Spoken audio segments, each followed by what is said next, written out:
Hipocondrio derecho. En el hipocondrio derecho se auscultan ruidos intestinales normales caracterizados por sonidos suaves, intermitentes con una frecuencia de 5 a 30 por minuto, compatibles con peristaltismo fisiológico. Los ruidos hiperactivos se manifiestan como borborismos, intensos, frecuentes y de tono elevado, observados en procesos diarreicos o inflamatorios. Los ruidos hipoactivos son escasos o ausentes. Obstrucción intestinal avanzada o peritonitis.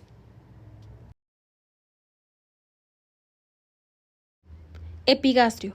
En región epigástrica, los ruidos normales corresponden a borborismos suaves y regulares secundarios a la actividad gástrica. Los ruidos hiperactivos indican aumento de vaciamiento gástrico, ayuno prolongado o gastroenteritis. Los ruidos hipoactivos sugieren disminución del peristaltismo por ilio, fármacos o posoperatorio.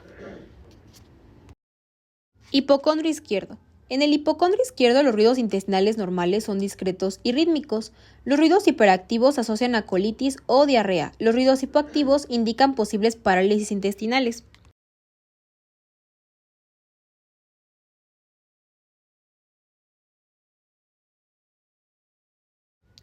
Flanco derecho.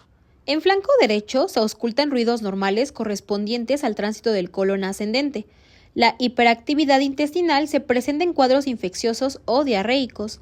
La hipoactividad se observa en obstrucción o ilio paralítico. Mesogastrio.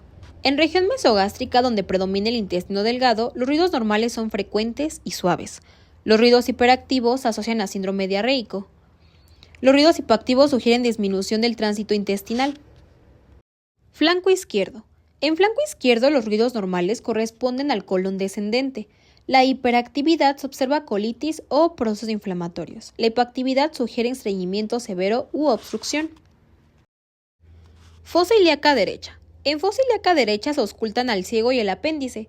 Los ruidos normales indican tránsito adecuado. Los ruidos hiperactivos pueden presentarse en diarrea u hipogastrio. En el hipogastrio se auscultan ruidos intestinales suaves. La hiperactividad se observa en procesos diarreicos. La hipoactividad sugiere ilio paralítico o distensión vesical. Finalmente tenemos a la fosa ilíaca izquierda, que en la fosa ilíaca izquierda corresponde al colon sigmoides. Los ruidos normales son suaves y de forma intermitente. Los ruidos hiperactivos, al contrario, se asocian a colitis o diarrea, y los ruidos hipoactivos se observan en estreñimiento crónico u obstrucción intestinal.